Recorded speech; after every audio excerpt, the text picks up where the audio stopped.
I finally have my voice back, and I'm sorry this is very late, but this is my video casual essay on the Darjeeling Limited. In Wes Anderson's 2007 drama, The Darjeeling Limited, three brothers, Peter, Francis, and Jack, take a trip to India to reconnect their spirituality with themselves and their family after the passing of their father and the disappearance of their mother into India. The other brothers don't know this at the time, but Francis brought them there to see their mother in hopes that they could reconnect and become brothers again. In an article by Robert L. Flanagan on the effects of brotherhood, Flanagan quotes Jody Mykins by saying that there might be pressure on the older siblings growing up to take the role of the caretaker. This is proven by Francis's desire to bring back the brothers and get them closer together again. And this would start the distrust between the brothers. Cause and effect has a huge role in the movie, and all the causes that happen with the brothers' commotion with each other and distrust eventually sparks them into growing closer together through the climax, which will be discussed later. The brothers show many examples of this distrust between themselves throughout the movie, more towards the beginning of the movie, but until the climax. But some examples of this are how Peter and Jack get mad at Francis for being the bossy and annoying brother, trying to get them all together and do as he says, as the older brother would do.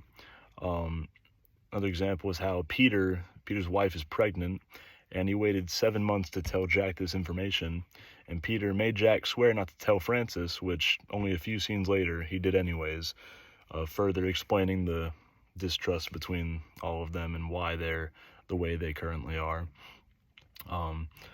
Francis is mad pretty much throughout the whole movie because of how Peter keeps stealing their past father's things, like belt and just other articles of clothing and utensils, stuff like that. And Francis feels that this is almost disrespecting their father in a way, just further explaining the reason for this, just fighting between them. And they visit a temple on one of their first stops on the Darjeeling Limited, and Peter almost immediately gets very annoyed with Francis about maybe what happened on the train about their father's articles of clothing and things, and moves away and goes to a different temple.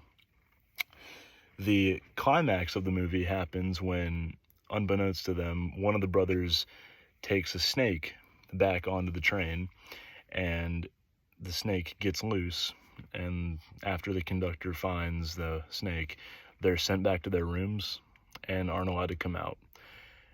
This forces the brothers to come to terms with the arguments that they've been facing and the distrust that they've been having, and Francis further expresses his anger towards Peter taking their father's things, and in response, Peter throws a belt at Francis's face, drawing blood. This event causes Francis to charge at Peter, and the two go at it for a few minutes, and the fight ends when Jack eventually gets some mace spray that he had bought and stops them.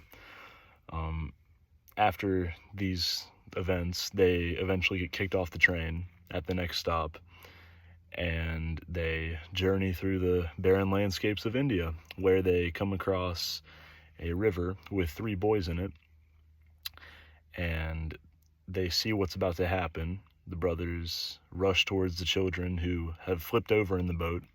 They rush towards them. Each one of the brothers takes on a child in the water, swims after them, and both Francis and Jack come up with their child, and so does Peter. But Peter's child is dead. Peter didn't have enough time to save him, and this event marks the turning point of the brothers' relationship with each other. This is also a symbol of how in the Bible, the Christian Bible, the snake, which is the devil, causes Adam and Eve to have distrust with one another and ultimately causes the fall of man. And even though the snake didn't physically harm Francis, Peter, Jack, and Adam and Eve, the effects that the snake had by being there caused a whole lot of bad things. But it all leads to good things, of course, because in the Bible Jesus will come back, and in the end of this movie the brothers are once again reunited. And we almost immediately see these new positive effects of the brothers sharing a sense of emotions together. They all grieve at the loss of the boy, showing one of the first times they have agreed with each other in the emotions that they feel. They go to the airport and all agree that they want to end their spiritual journey. Peter announces his baby again, and Francis offers a very expensive belt as a gift to Peter's family. They also, at the airport, realize that after seeing their mother and seeing how she really is and seeing that they can't trust her, they realize that they have nobody else to trust other than each other. And that is a very big turning point for them as well. And at the end of the movie, while running towards the train, their next train, they all look at each other and drop their luggage at the same time, symbolizing that they're leaving it all behind, leaving their arguing and fighting all behind. Their actions in the movie went from mean and different to calm and pretty much all the same. They're brothers and they've been reunited at once. And all of the effects that have gone through the movie of the negativity and the fighting between each other ultimately lead to the bonding and reuniting of them. And this is symbolized by Francis taking off the bandages on his face that he's been wearing the entire movie, and finally showing his brothers the scars and showing his brothers that he needs time for them to heal, which also symbolizes that their father's death has caused emotional scars within them and that they have to stay together in order to fix them.